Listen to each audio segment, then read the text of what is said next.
ഈ ഇബ്ലീസിന് ഏത് സമയം ഇവിടെ തൊള്ളയും കാട്ടിക്കൊത്തിരിക്കുന്ന പണിയാണ്. ഒരു ഏർപ്പാടും അവനില്ല. മൂർത്താവൂടി ഒന്നായിട്ട് കൊടുക്കുക വേണ്ടി. മനോഹരം എന്നുവെച്ചാൽ എന്തുവാ? മനസ്സിനെ ഹരം കൊള്ളിക്കുന്നത് എന്നാണോ? അങ്ങനാണ് എങ്കിൽ എല്ലാ നിറങ്ങളും സ്വരങ്ങളും രസങ്ങളും എല്ലായ്പ്പോഴും മനോഹരങ്ങളാവണമെന്നില്ല. ഒഴിവ് സമയമാണ് ശരിക്കും ശാപം. സ്വന്തം തട്ടകത്തിലല്ലാത്തപ്പോൾ കിട്ടുന്ന ഉപദ്രവകാരികളായ ഒഴിവുകൾ, ഷോർട്സുകളും റീൽസുകളും കവർന്നെടുക്കുന്ന ഒഴിവുകൾ ഒരു സാധാരണ മനുഷ്യനെ ചിലപ്പോഴത് ഭ്രാന്തനാക്കിയേക്കും. വായന, ആരാധന, ചെറുവിനോദങ്ങൾ എന്നിവയൊന്നും അധികനേരം എല്ലാവരെയും ഒരുപോലെ സുഖിപ്പിക്കാനിടയില്ല. നട്ടുച്ച നേരത്ത് ഒറ്റയ്ക്ക് ഷട്ടിൽ ബാറ്റ് കളിക്കുന്നത് ഒന്ന് സങ്കൽപ്പിച്ചു നോക്കൂ. മൂർച്ചിപ്പിരാന്താണത്. ഒരു ഒഴിവും കിട്ടാത്തവർക്ക് ഇതൊന്നും മനസ്സിലാവില്ല. സമയത്തെക്കുറിച്ച് വിലപ്പെട്ടത്, പാഴാക്കരുത് എന്നൊക്കെ വേദാന്തങ്ങളിൽ കാണാം. സകല മോട്ടിവേറ്റർമാരും എന്നല്ല ഒരു പണിയുമില്ലാത്തവരും. വെറുതെ ഇരിക്കുന്നവരെ ചൊറിയും. കാര്യമായ പണിയൊന്നുമില്ലാതെ വെറുതെ ഇരിക്കേണ്ടി വരുന്നവരെക്കുറിച്ച് ആർക്കും ഒന്നും അറിയില്ലെന്ന് തോന്നുന്നു. വെറുതെ ഇരിക്കുന്നവർ മടിയന്മാരാവണമെന്നില്ല. ചെയ്യുന്ന ജോലി തന്നെ വെറുതെ ഇരിക്കലായ പലരുമുണ്ട്. നിങ്ങൾ നെല്ല് ഉണങ്ങാനിട്ട് കാവലിരുന്നിട്ടുണ്ടോ? മല്ലി, മുളക്, കൊപ്ര, മാങ്ങ എന്ന് വേണ്ട ഇറച്ചി വരെ ഉണങ്ങാനിട്ട് കോഴി, പ്രാവ്, പരുന്ത് എന്നിവയുടെ ശല്യമില്ലാതിരിക്കാൻ ഞാൻ കാവലിരുന്നിട്ടുണ്ട്. വെറുതെ ഇരുന്നിട്ടുണ്ട്. പരമബോറാണത്. പണ്ടൊന്നും വലയില്ലെന്നേ. വലയിട്ടാലും പ്രാക്കൾ കാഷ്ടിക്കും. ഈ സമയത്ത് എന്തു വായിക്കാനാണ്? നിശ്ചിത ദൂരത്തേക്ക് നീങ്ങാൻ പോലുമാവില്ല.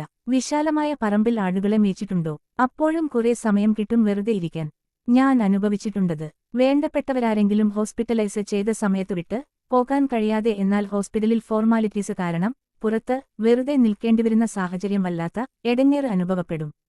അങ്ങനെയും അനുഭവമുണ്ട്. ഒന്നും ചെയ്യാൻ പറ്റാത്ത ഒഴിവ് സമയം. പള്ളി, മദ്രസ ജോലികൾ ചെയ്തു. അപ്പോഴൊക്കെ ധാരാളം സമയം ഒരു ഇഷ്ടവുമില്ലാതെ വെറുതെ ഇരിക്കേണ്ടി വന്നു.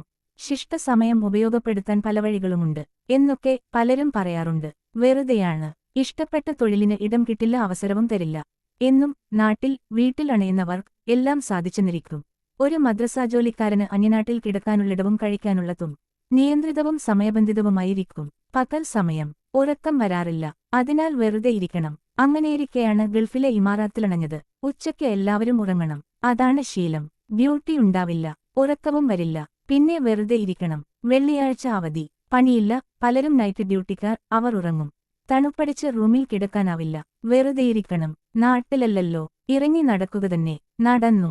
2 ദിർഹമിന് ബസ് കയറി കോർണിഷിലെത്തി. ഭംഗിയുള്ള പൂക്കളും ചെടികളും, പാർക്കിൽ സ്ഥാപിച്ച വിവിധ ശില്പങ്ങൾ, സിമന്റിൽ തീർത്ത കൗതുക നിർമ്മിതികൾ, കൃത്രിമ ജലധാരകൾ, പ്രകാശം പൊഴിക്കുന്ന വർണ്ണവിളക്കുകൾ, ഓളം തള്ളുന്ന ജലപ്പരപ്പുകൾ, അകലങ്ങളിൽ ആകാശം മുട്ടുന്ന മണിമന്ദിരങ്ങൾ. പക്ഷേ വെള്ളിയാഴ്ച. പൂങ്കാവനം വിജനം. ആളാരവങ്ങളില്ലാതെ, കൂട്ടില്ലാതെ, ഞാൻ ഒറ്റയ്ക്ക്. മനസ്സുഖം തേടി ചെന്ന എന്നെ ആ പൂങ്കാവനത്തിന് ഉൾക്കൊള്ളാനായില്ല എന്ന് തോന്നുന്നു. പൂക്കൾ പരിഹാസം ചൊരിയുന്നു. കാറ്റ് പ്രാകുന്നു. ജലകണങ്ങൾ എന്നെ കല്ലെറിയും പോലെ. വിളക്കുകൾ രൂക്ഷപ്രകാശത്താൽ ഇളിച്ചുകാട്ടുന്ന പോലെ. തെരമാലകൾ കൂവി വിളിച്ചു. ആളൊഴിഞ്ഞ പൂവാടി ഒരു ശ്മശാന ഭീകരത സൃഷ്ടിച്ചു. ഞാൻ പറഞ്ഞില്ലേ, ഒന്നും മനോഹരമല്ല. അപരിചിതരാണെങ്കിലും അന്യദേശക്കാരാണെങ്കിലും മനുഷ്യരായ ആരെങ്കിലും ഉണ്ടെങ്കിൽ മാത്രമേ പൂക്കൾ ചിരിക്കൂ, കിളികൾ പാടൂ, നിർമ്മിതികൾ ആനന്ദം പകരൂ, തെരകളും മാദിക്കൂ. കാഴ്ചകൾ മനോഹരമാവണമെങ്കിൽ അവിടെ മനുഷ്യന്റെ സാന്നിധ്യം അനിവാര്യമാണ്. പടപട ശബ്ദമുണ്ടാക്കുന്ന ബൈക്കുമായി റൈഡർമാർ ചീറിപ്പായുന്നത് കാഴ്ചക്കാരാരുമില്ലാത്ത വിജനഭൂമിയിൽ എത്ര നേരം തുടരും? കേൾക്കാനാളില്ലാത്തിടത്ത് മധുരഗാന വീജികൾക്കെന്ത് പ്രസക്തി? അബൂദബിയിലെ കോർണിഷിൽ നിന്ന് ഞാൻ ഇറങ്ങി OIT മദീന ബിൻ സായിദിലെ ഒരു പേരറിയാത്ത പള്ളിയിൽ കയറി.